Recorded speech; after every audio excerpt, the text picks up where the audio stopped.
Hello, welcome all to this initiative called as Saturdays for Sustainability Learning. And this is our 24th week, so consecutive 24th week today to discuss the sustainability issues. And we are connecting here with a goal to understand sustainability issues. The holistic understanding is very important, and that's why this whole initiative is there. So I would like to call this as a mastermind group, and if you don't know about this concept, I'll just quickly tell you in within a minute. So it was invented by Napoleon Hill, the famous writer of the book Think and Grow Rich. So in this book he has expounded this concept, which is I would like to call it as a concept of synergy, when 1 plus 1 is not equal to 2, but there are infinite possibilities as an outcome. And in the same way, when two minds come together, so that is third and invisible, intangible force, which is like a it's not a power of two people. It's much more than that. So that is the very interesting concept that we can have, and we can get benefited from it as well. So this is a peer-to-peer mentoring group where we are co-learning, and this is the new emerging trend from the education or capacity building sector. Instead of teacher and student, instead of mentor and mentee, it's a co-learning concept where we are everyone we are learning together, and we are enriching each other's knowledge as well. So in this mastermind group, what are the outcomes that you can expect? The first being learning one new concept every week. There is immense importance for this. The reason being, I'll also quote Atomic Habits. And if you have read that book, there is one small graph where daily improvement shows that after 365 days, it's a huge improvement. So every week, if we are learning some new concept, some new idea what is happening in sustainability, and which is very difficult to manage as a only individual person, because it requires a lot of learning, and it's very difficult. So that's why working as a group, reading as a group, and understanding this new concept, it's very easy. Second outcome would be networking with fellow professionals, and soon we will start some networking activities like sharing contact details, and much more things to come. So I'll explain that later part in the session. Third is career opportunities, maybe in terms of jobs, or maybe entrepreneurial opportunities, so that you can share. We have a WhatsApp community where you can share your knowledge as well. And the fourth is thought leadership. So this group intends to provide a leadership in understanding sustainability first, and second, implementing it in daily life. So it should not be only some bookish concept, just we are reading. That is not the intent. So we want to implement it in actual field. So how we are doing it? So every week we are connecting at 7 p.m. Through a virtual Google Zoom call, right? And we are discussing. So this is in short what we do in our session. So first 5 minutes introduction, then presentation of the topic. We decide this topic before, let's say 2 to 3 days, or with before a week. What we will discuss next time, next week. And then discussion is the major part of this initiative. The reason being, I firmly believe that we learn more from discussing, instead of just reading, or instead of just listening to the podcast or sessions or YouTube. Discussion is a better way to learn. And yeah, so in this way we are doing it. We have been doing it for last around 6 months. We started in July, and today's topic is greenwashing. This is very much, I would say, this will come as very topic of great importance for all the corporates. And it's very important for us also to understand what exactly is greenwashing, and what are the different ways greenwashing is done. So I would like to take you to one book first, and then we will go to this concept. Just a minute. I would like to read one book for you, just initial 2 pages. I'll just share my screen. So this is a book called as Ecological Intelligence. I'm sharing it on my screen. I hope it is visible for you, the book, right? Yes, yes, Okay, perfect. yes, it is. So this is one good book called as Ecological Intelligence, knowing the hidden impacts of what we consume, what we as a consumer, as a producer we have. So this is third topic where what we don't know. I'll just read these first two pages, and then we can discuss more on greenwashing and why it is important. So I'll just read, okay? I guess, yeah. Try this mind experiment. Somehow it is not, I'm not able to zoom it. Just a minute. Display options.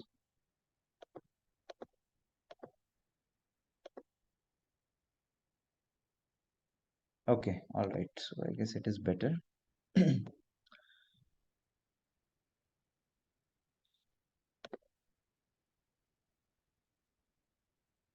I hope this is a full page. Other, yeah. Try this mind experiment. Imagine an old-fashioned two-tray balance scale, like that held by a classic image of a blindfolded goddess of justice. On on one of the trays, put the total benefits that accrue from all the recycling, use of green products, and other environmental, public health-minded. Uh, yes. So I guess this is okay. And other environmental, public health-minded, and socially concerned activities you engage in over a typical month. So on one scale, we are putting all the good things that we are doing for the environment, maybe. And second, now on the other tray, place what an industrial ecologist might assess as harmful impacts of everything else you buy and do over the same month. All the miles you drive in a car, the hidden consequences of producing, transporting, and discarding your groceries, the printer paper you use, and everything else. So on one side, we are putting all the positive things that we are doing for environment. On the second, what might be the harmful impact. So all we are putting together. Unfortunately, for any of us, but the most incredibly virtuous, the harmful impacts are enormously greater than the benefits. As life cycle assessment data reveals in today's marketplace, it's almost impossible to come out well in this balance. So I guess for most of us, if we do this activity, this mind experiment, I guess you can agree with me that the harmful impacts are more or greater than the benefits. Among the few people I know whose scale might drop to the better side is a brand of freegans who make exceptional efforts. They try never to buy anything new. They walk or bike instead of using cars. They barter, giveaway bins, even dumpster drive. Such extreme enviro asceticism is for the few. A middle way might appeal to a wider swath of enthusiasts, a combination of consuming less and shopping with more precision for beneficial environmental impacts. Buy less, but when you do shop, buy smart. I'll just read one more paragraph and then we can discuss. As we saw in the last chapter, almost all of us go shopping oblivious to the true impacts of our purchase and our habits. The main barrier comes down to a lack of crucial information, a gap that leaves us in the dark. The old saying has it that what we don't know can't hurt us. But the truth today is just the reverse. What we do not know about what goes on backstage, out of sight, harms us, others, and the planet. Look behind the light switch. This is just one example. Look behind the light switch to glimpse the environmental cost of electric power. Swoop down to the molecular level to assess the chemicals of gassed by everyday products and absorbed by our bodies. Burrow down through the supply chain to grasp the human cost of goods we enjoy. So here one important point is coming. First thing, uh, the environmental impacts of whatever we are consuming, so that's enormous, the first way to understand it. And second, we will not be able to change our lifestyle like some extreme examples that they have given. So it's good for the people who are in advanced stage, let's say they have been doing it uh, for longer period of time. They have changed their lifestyle over a period of time, right? That time is required. But for normal people, maybe uh, this will be the harmful impacts will be more. And the second part is, though we want to contribute towards environment in a positive way, but one inhibition is we don't know the proper information. I'll give you one example. When we go and buy some two products, let's say there are product E and product A and product B, When we buy, we compare it with some of the parameters like cost, like quality, maybe aesthetics, how that product functions, right? But at the same time, there are some information which is hidden from us, like how much toxic elements are there in that product, how sustainably procured that raw materials are, how it has transported, the child labor and other part, and at the same time how biodegradable it is or not, how environmental impacts or harmful it is. So this kind of information is something which is very crucial to provide to the buyers when they buy, right? So what do you say about it? If you would like to share anything, you can. Otherwise, we can move ahead.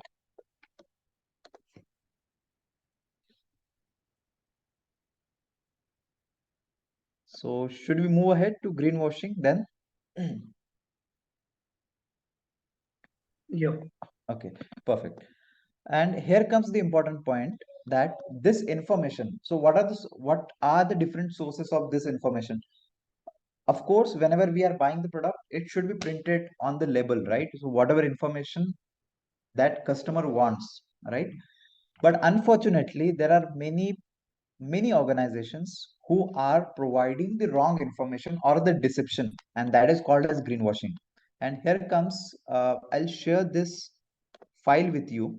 This is a great resource for the greenwashing, right?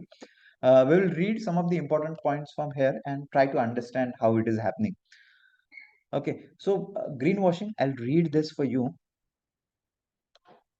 Greenwashing, it's any communication that misleads people into adopting overly positive beliefs about an organization's environmental performance, practices, or products has rapidly become one of the most prominent issues in corporate sustainability, right? So, society is facing growing urgent crises like climate change, biodiversity loss, and increasing inequalities. And private sector has an essential role in addressing these issues. In response, many businesses have been applauded for their major commitments to act, such as setting net zero climate targets. However, if these commitments are simply a cover for continuing business as usual, and that is called as greenwashing, they just want to pretend as they care and they are doing something for the environment. They are printing it, but actually they are not working. They are not changing the way their business is. Then resulting delays and lack of progress will have major consequences for the future prosperity and well-being of society. So this is in short what is greenwashing, and we will see what are the different ways. Okay. So in simple language, if you want to understand what exactly is greenwashing, the organizations imply that they are acting more sustainability than they really are, and ranging from slight exaggeration to vagueness or distraction to full untruth. So these are some of the ways of how greenwashing is done, and we will see some common forms of greenwashing. I'm sharing it on screen. So first is vagueness, making a broad or poorly defined claims. So for example, our product is uh, biodegradable, right? Making it biodegradable, there is some vagueness into it. The reason being, there are no products as biodegradable in all the atmospheric conditions. There are some very specific conditions like this much moisture content should be there. This is the process. Let's say 6 months time is required to biodegrade in the company facility. So these are the terms in which that is biodegradable. If customers, when you only use poorly defined term as biodegradable and market it, customer might think that this is a plastic which is biodegradable, and if I throw it anywhere, that is okay because it's biodegradable, but that's not the case. So these are some kind of poorly defined claims. Misleading symbols are there, only using the green color, visual exaggeration, it's not the proper way, right? So that comes under greenwashing only. Third is jargon, that is information can't be understood by the customers. So maybe they're using some fancy names and putting it under green color, and that's how greenwashing is done. Fourth is no proof, supplying information is hard to supporting information is hard to find. So whatever claims that they are making regarding the greenness of product or whatever environmentally good the product is, they should provide the supporting information as well. so that we as a customer, we can check that information, and if we cannot do it, there may be some other organizations, maybe certification bodies, or maybe some analytics companies, so they can analyze and share the details with us. Then political spin, boasting green commitments while lobbying against environmental laws. On the one side, they are saying that yes, we are with environment and we want to protect, but politically funding or politically lobbying against the environmental laws, so that is something also comes under greenwashing. Then selective disclosure, it's very important, and in life cycle assessment, that part is also covered, emphasizing a few points instead of full sustainability impact. They understand that their product is having two kinds of impacts, one is positive, one is negative, neglecting the negative impacts and only focusing on the positive and sharing it with the people, so that is something is called as selective disclosure. Then empty statements, exaggerating achievements and policies, so maybe they have a plan to net zero by 2050, and all the advertisements are doing on that line only. Inconsistent organizational practice, like acting environmentally in some arenas but not others. And the last is dubious certifications and labels, using voluntary or internal certifications that don't genuinely drive action. So these are some of the common forms of greenwashing. If you have seen any of these, maybe you can also share with your experience. Okay. But in this document, there are many good resource or good insights are given. I'll just share the author's name as well. So this is from this university, as you can see, University of Michigan, and these are the authors. Okay. I'll also share this link with you so that you have free time, you can check. Okay.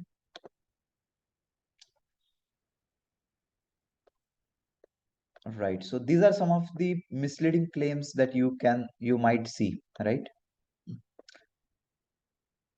And the attention for the greenwashing, as you can see on the screen, on the x-axis, the year is given, and on the y-axis, number of publications they have listed. So as you can see, after around 2020, the number of the word greenwashing or greenwash is used, that has grown almost exponentially, right? The growing focus certainly seems to be justified, because the reason might be the ESG mandate as well, as it is coming regulatory bodies like in India also, SEBI has mandated top 1000 companies to publish their ESG report, and when they have to work in this, so might be one of the reason for growing interest into this term. The directive would ban the use of so this is one from, I guess, the European Parliament, European Union. They have recently endorsed the development of new directive targeting greenwashing. They are having one law which will ban the use of general environmental claims like environmentally friendly, natural, biodegradable, climate neutral, or eco if these do not come with detailed evidence. So they are providing some kind of law, and it would be great that that should be there, right? The greenwashing has changed over time, and they have shared some more details on it. But instead of just focusing on this, so I would also like to go ahead in this document and share with you how we can tackle that issues. But this is just for information. If you would like to explore it more, please do let me know. We can see it later as well. Okay. So I'll just move ahead.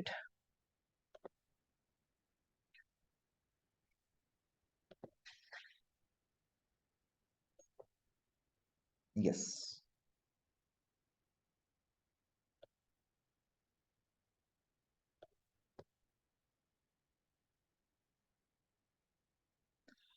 So this is developed.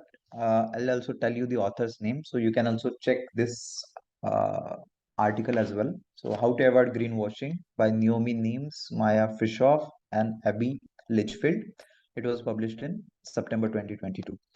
So, like greenwashing elements, we'll quickly read this table and then we will open it for discussion. And please, you can ask your questions or you can share whatever your experiences with this term are.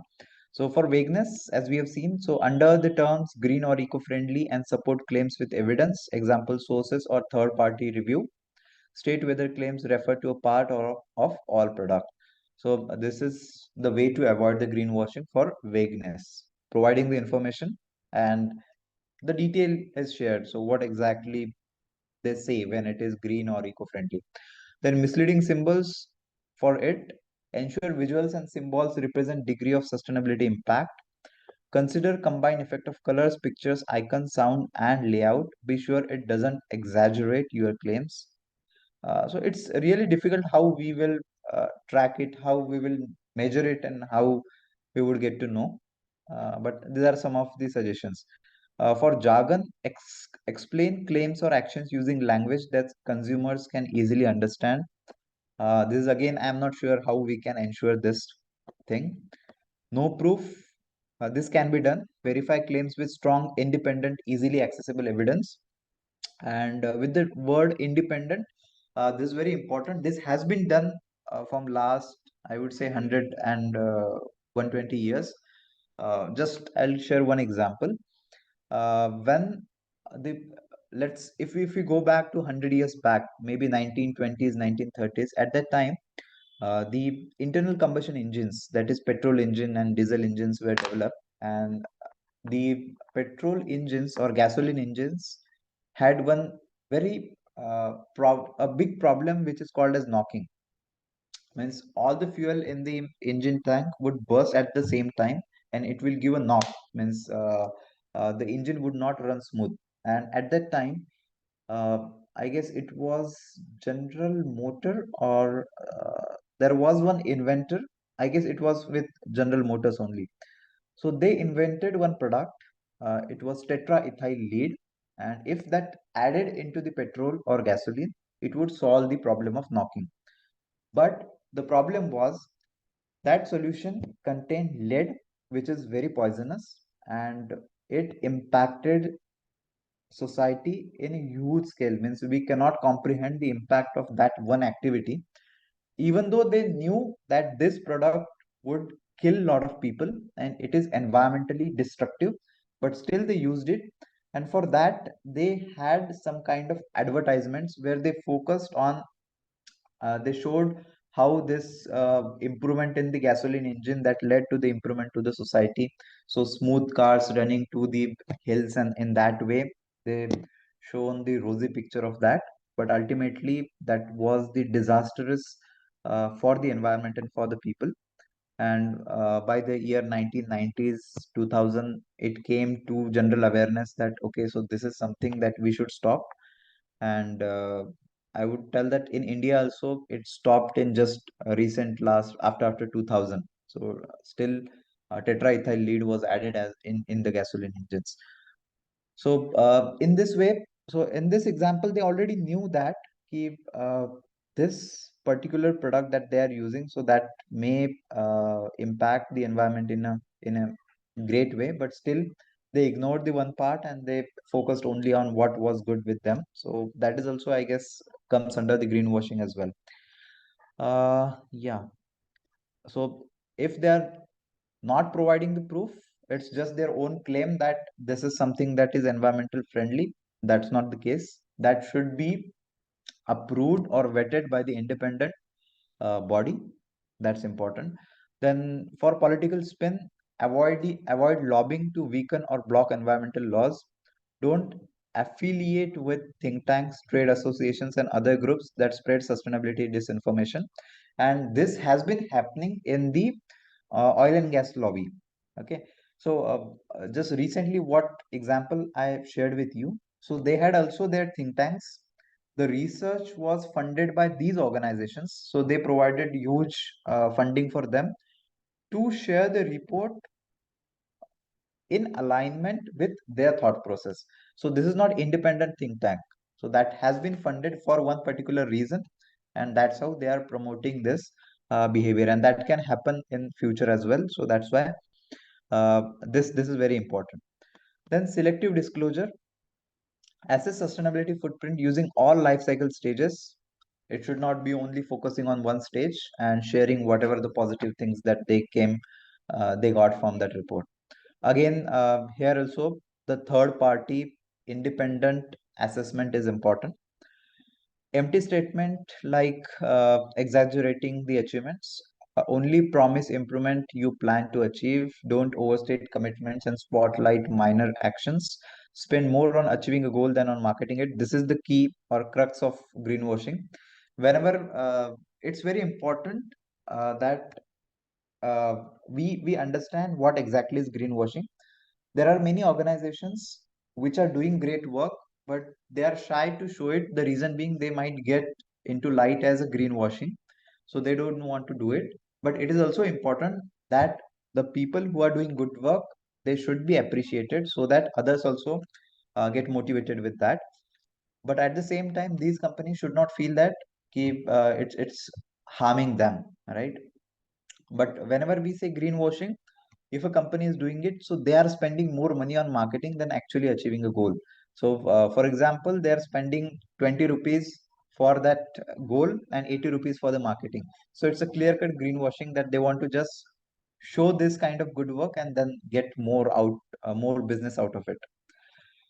With net zero claims, take real action, set emissions target to eliminate fossil fuel use, publish interim targets, and don't rely on offsets. So, offset is not at all a way to solve the environmental issues, right? Then next is inconsistent organizational practice. So, it should be for entire organizations, not only selective sharing of information. Dubious certifications and labels only apply seals labels verified by an independent body. Only use certifications that are transparent about their scope and inspections, ensure rigorous enforcement of standards and adequate complaint and objection procedure. And last, conduct regular due diligence to make sure claims are genuine. And last, lies and irrelevancies. Make sure messages represent scientific consensus, for example, on climate change. Then clearly communicate whether action is voluntary versus required, and avoid making the public feel green about a choice that's dangerous. Example, greener cigarettes, or highly controversial example, natural gas.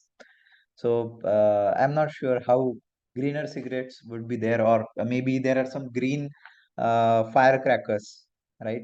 I hope you might have come across such terms.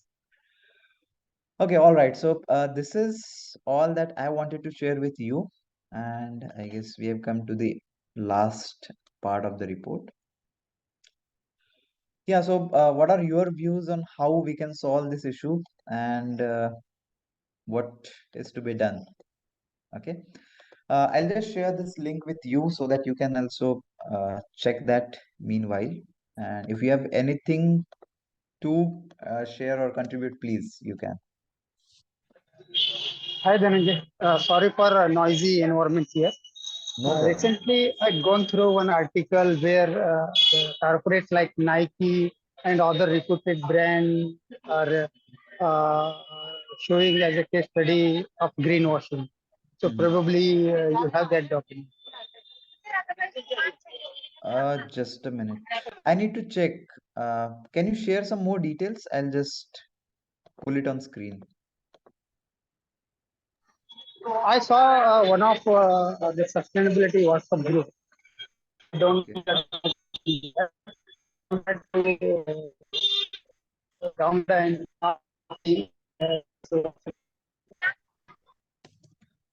Okay. I might not find it right now, but I can check on internet if that is okay.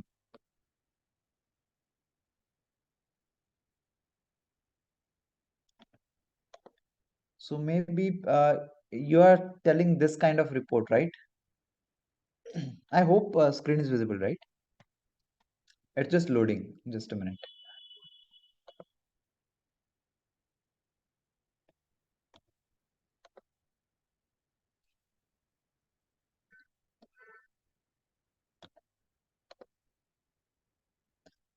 Okay. This is HBR review. So this we can refer this as well.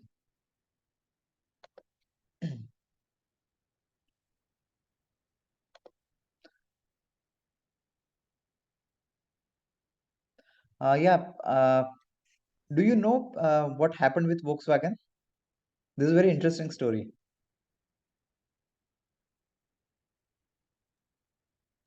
No, Dhananjay. Okay. So this is very big scandal that happened with environmental clearance. Okay. And this is one of the biggest, I would say, as of now. Uh, what came into news reports, and that's the way we got it, right? A classic example of greenwashing is when Volkswagen admitted to cheating emission tests by fitting various vehicles with a defect device with software that could detect when it was undergoing an emission test and altering the performance to reduce the emissions level. So what they did, uh, all the vehicles that were sold, I guess it was in Europe, it had some stringent pollution norms. And to cheat that norm, they had some software fitted into their uh, control unit of the vehicle, right? And they were altering the performance at the time of emissions test. Means actually they are emitting far more pollutants, but when it came to the test, it was less. So this was going on while to the public, the company was touting as low emission and eco-friendly features of its vehicle in marketing campaigns. And actually, these engines were emitting up to 40 times the allowed limit for nitrogen oxide pollutants. So this was one of the biggest which came into picture. Then Volkswagen has to admit it publicly that they were doing such kind of thing, and all the vehicles were called back. So I guess this was around 5 to 6 years back. Then these are some of the examples with uh, oil and gas organizations. So they are also working with new technologies, maybe fracking to extract the oils, and they are saying it is green. Or there are many claims green oil or green natural gas something. So these are also comes under greenwashing, I guess. Yeah, so these are some of the examples as you can see. I'll share these links into the group as well. And meanwhile, if you could find that report, please do share with me also so that I will make sure that it gets to all. Sure, Dhananjay. I will forward to our WhatsApp group. Great, great, great. Thanks. Yes. So anybody would like to share anything on this greenwashing?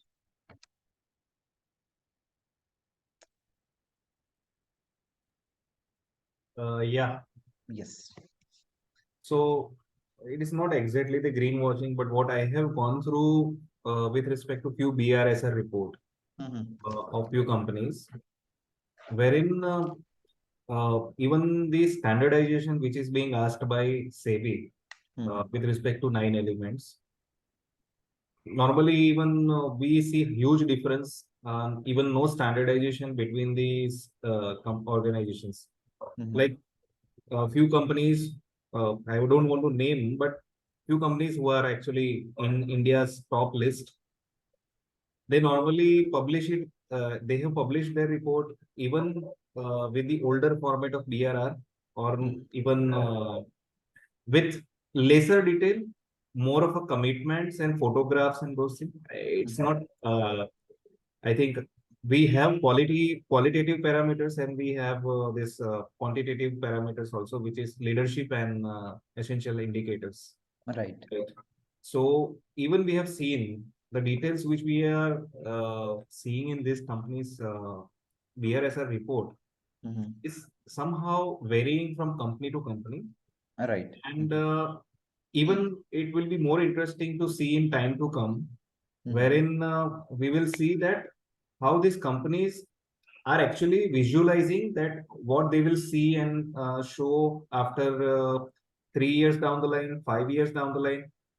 Because I have seen and I personally feel after doing one BRSR, Mm-hmm. at least within last 1 year, that company does not have vision, Mm-hmm. long-term vision, where it will actually go, and maybe they're just going with the consultants or maybe their own thinking tank and putting the things. Right. If we dig into detail, there is lot to do there actually. Right. Agree.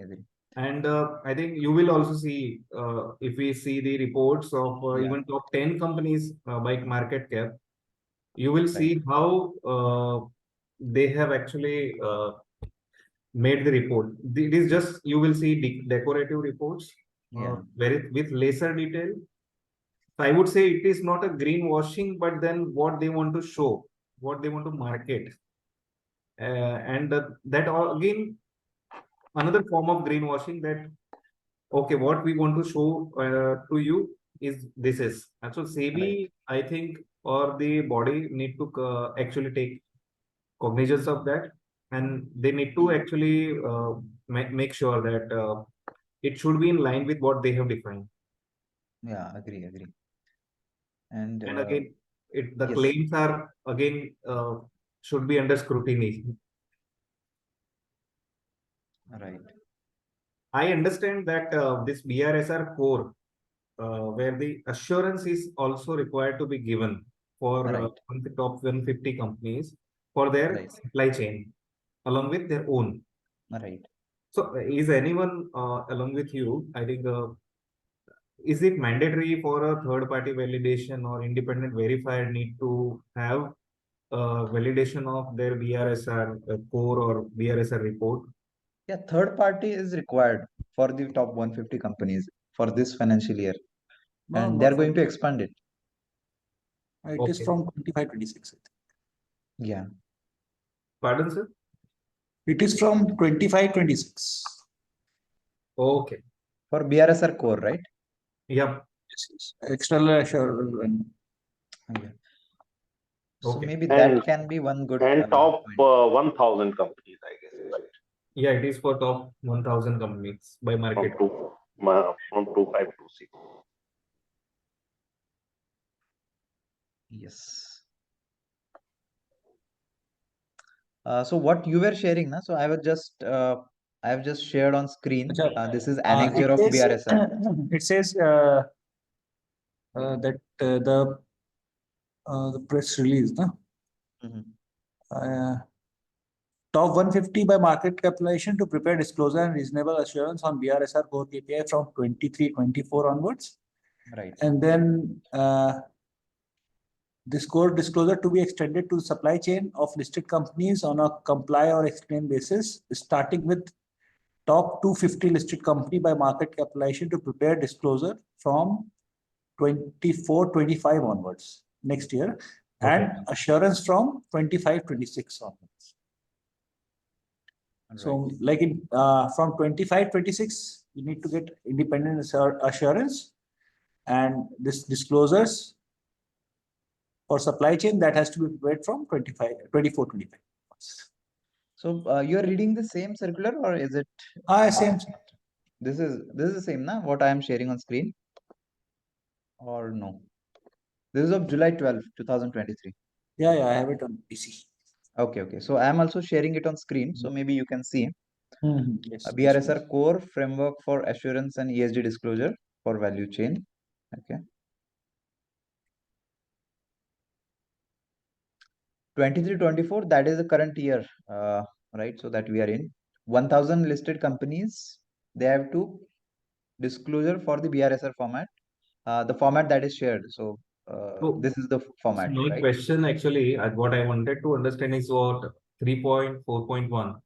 Mhm. This currently what they have they are going to disclose for this 1,000 companies. Mhm.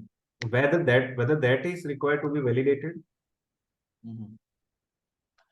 So yes, I guess when we talk about BRSR core, so I feel that the assurance is required, right? Reasonable assurance, right? So this is assurance for the from the third party, correct? So in the phase line manner, it will make sure that it is with the BRSR format and whatever Mhm. updates or whatever the mandate that SEBI has provided. I think this one is different from that March one, na? March 23, I think that was different. Then July, they have said something different. So this is, I guess, July wala. July. Yeah, I think this is different. First came in Hmm. March, actually. Yeah. That one was in March. Now this one is in July. That time only it was 1,000 companies, no, and gradually they have.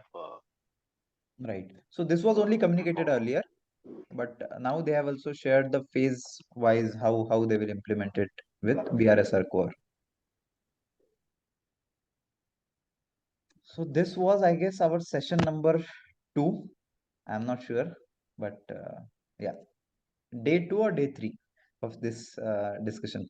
So we had detailed discussed about the BRSR core and about this circular and the format. But coming back to your point that you shared, right? So yes, it's important that all should have the same format. And what you told, keep all the companies, all the big companies, maybe they are just sharing whatever information they had or whatever they want to share. And with one observation that this kind of information they already have with them, most of the information, right? Maybe through EHS audits and all, and they are just sharing it, means the same information whatever they have, they are just repackaging it and sharing with the people as It ESG or is, sustainability it reports. is a bit difficult, like you were telling me in greenwashing and also, but like it is a bit difficult to like compile all these information because it looks here it is looking 35 pages, Right. but once you put it the information in this, it Yeah. will go on 100 200 pages something like And that. actually, my experience is with actually working on the ground with different departments to make them understand is help means it is quite difficult. Yeah. It is just suddenly popped up to them, and whatever they have or whatever they might not have, they are just sharing it. So no validation even within the organization also happening for this. In many of the Right. organization, I have seen this. Yeah. And currently we have uh, how many of you are engineers? So just one question. Yeah, myself. Okay, I am also engineer. What about Me others? too. Me also. Okay, so I just wanted to share one example with engineering. Okay, so for many of the engineering students, the assignment that we have, right, the submission part. So many of the time it is just copy and pasted, right? So for this sustainability report also, what I feel that many of the companies are doing the same thing. So they are just copying, even the words are same, copied from some other report, just a little bit changes here and there, and then they are publishing it. So it's similar to the assignment part of what we had in the engineering. Do you agree with this statement or not? More or less, I think yes. Okay. No, you're right because it's beginning, and so as long as the department people do not know and they have been given this format and they need to now know fill those formats. So they also picking up information here and there and putting it. I was doing one no, workshop for Gale. Mhm. So they had no brought all their no middle and higher level management people. So they said so when I was talking to their MD, they said "Ki the workshop is basically if anything comes for climate change, sustainability, and net zero, I want to sensitize them that no letters should not go somewhere else. That should be projected and no that should be brought back. Otherwise, no these people generally such letters they push just underneath the files. So Mhm. sensitizing them, ki now these are the issues, no, which we need to answer, and no, anytime such kind of information, some kind of letters which are coming, we need to answer those. So that is how we are doing this sensitizing workshop. There is a problem, Mhm. and there is a lot of talk on this. So Yeah, this is right. the problem is with the no middle level managers. Top level, they understand that there is a problem, so it's okay. Young people are also no Right. associated with this sustainability report, but the all information has to come from those people who either don't know, don't want to know, or don't believe in it. Absolutely, sir. Right. Yeah. Agree. 100%. And many of the time, I guess, the commitment of senior management is also important. Means they should have the clear value that I want to make this company as a sustainable organization, and whatever resources that my people require, whatever it takes to have this proper reporting, we will do it. Not just we are outsourcing some organization and just do it and complete it just for mandatory uh, compliance as part. So I guess there is a difference with these two mindset as well.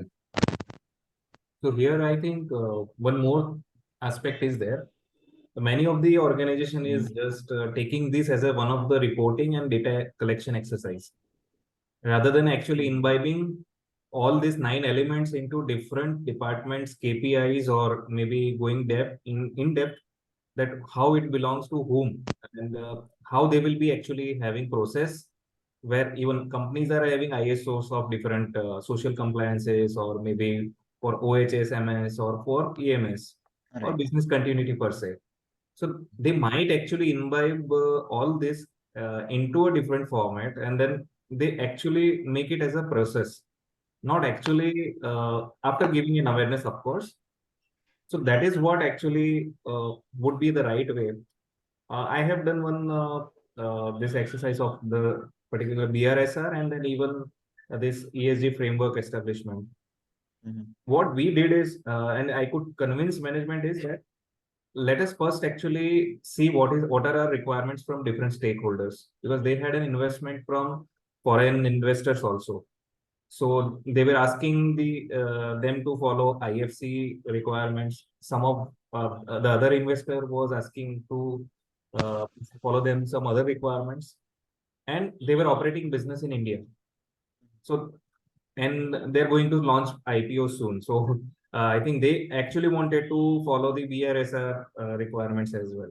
So we had to actually see that what are the stakeholder requirements, what are their future perspective, how they are placed currently, the stock taking of them and their Right. department and different departments awareness and those things. It took 6 months to for us to actually have repeated exercises of different elements, and then we could come up to some point where we made KPIs of different elements, like all 9 parameters with different references, IFC, IFAS, or VRSR. And then actually now they are able to have multiple reporting of multiple investors, where data collection is happening at one place with proper understanding.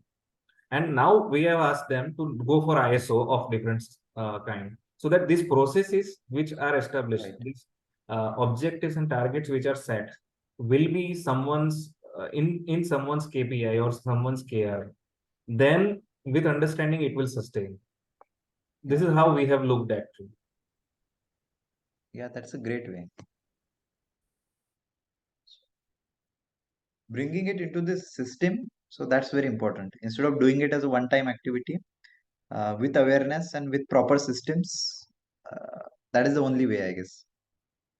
Yes, yes. Yes. What about others? If you would like to ask any question or anything you would like to share on this topic, please.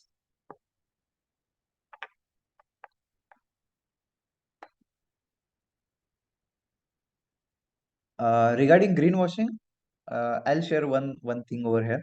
So generally, you might have observed whenever a company claims that they are doing something good for the environment, all the advertisements, all their labels, they are painted in green, and some kind of nature is shown on their product, and that's how they try to portray them as a green product instead of providing the information or the report or how it is. So that's something is missing, and that is the case of greenwashing when we say it. And as we seen today, so how to avoid it: providing a proper information, third party checks, these are important. And in short, companies should spend their efforts on actual work rather than just marketing and spreading their word what they are doing for the environment. Instead of that, they should work, and their work should speak for them. Yes. So that's it from my side. If you have anything, any suggestion for this initiative, maybe how to make it better, so you can share. And thank you so much for joining. Please, if you have any question, anything to discuss, please, you can. I am actually having one suggestion. If I think with your resource or anyone in this call, Mhm. see, EPD verification is one of the aspect for those who are exporting their product to EU. They're asking to have the LCA of the product, and then they want it to be verified through EPD verifiers. So I'm wondering since long that how this EPD verification takes place, and are there any organizations like those who are in CB, certifying body? Is this EPD being done by independent verifiers or agencies? What are the qualifications, or what are the their credentials normally they have? I came across one such organization from Japan. So they are conducting this particularly EPD verification sessions on that. Okay. Yeah, but I'm really curious to know how actually is this process. And so if any one of this community is aware about this, can throw lights. DEISO, I think the company name is DEISO, DEISO.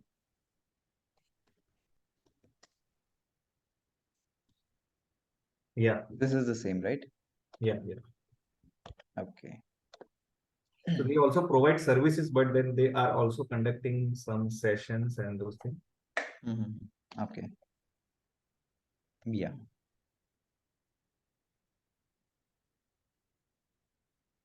So your question is there any organization from India, right, which provides such kind of service? Is that Maybe in correct? India or maybe across the world. Right now, even I am not sure about the criteria of EPD verifier. Right. So I'll do one thing. I'll just initiate one quiz in our WhatsApp group regarding. I'll put two questions. First about the EPD, Yeah. and second about maybe if someone is interested in ESG, right? ESG reporting maybe. So which are the best organizations that they know, uh, which are doing this kind of certifications and training? I Any other question from your side, please? I had experience in even finding such organizations 2 years back, and I could hardly find anyone in India. Those who are actually many people are doing LCA Right. through using of Open LCA, Gabi, or Spera. There are Right. multiple software, right? But I could not find anyone as an EPD verifier in India. Those who are doing this Right. verification. So that's a great opportunity also if anyone want to be in. Right. So I'll put these questions in our WhatsApp group, and maybe Okay. let's find out if we get this answer. Yeah. But meanwhile, in this week, we will also explore, and let's come back next week with this answers. Okay. Surely. Yeah. Yeah, that's great. Anybody would like to share, please? Otherwise, we can stop here. Okay, we can stop this. Okay. Great. Thank you. Thank you everyone for your precious time.